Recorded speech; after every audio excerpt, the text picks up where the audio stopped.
Nang dahil sa bone marrow na idinonate ni Ashley dito kay Jasmine para humaba pa ang kanyang buhay, buhay naman ni Ashley ngayon ang mukhang hindi na magtatagal mga kapuso, dahil nga po sa nangyayari sa kanya na lagi siyang naghahalucinate dahil napasukan daw ng bakterya ang kanyang operasyon at hindi ito nakayanan ng kanyang katawan.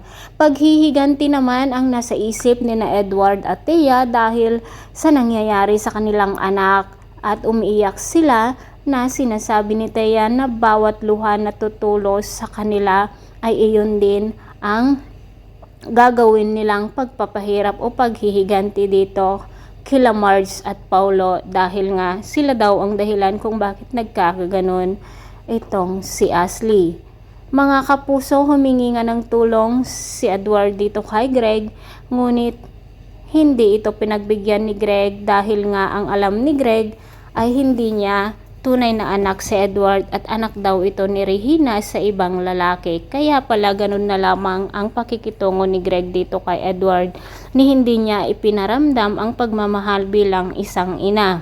Dahil sa galit ni Edward, kinausap niya ang isang kaibigan at humingi nga siya ng tulong kung paano ito makapaghihiganti kay Paulo.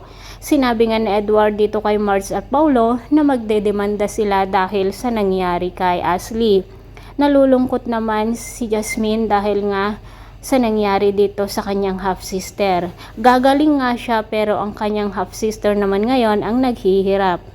Talagang napakasalimuot ang mga pangyayari dito mga kapuso, kaya't pakatutukan po natin lagi ang bawat episode dito lamang po sa House of Lies.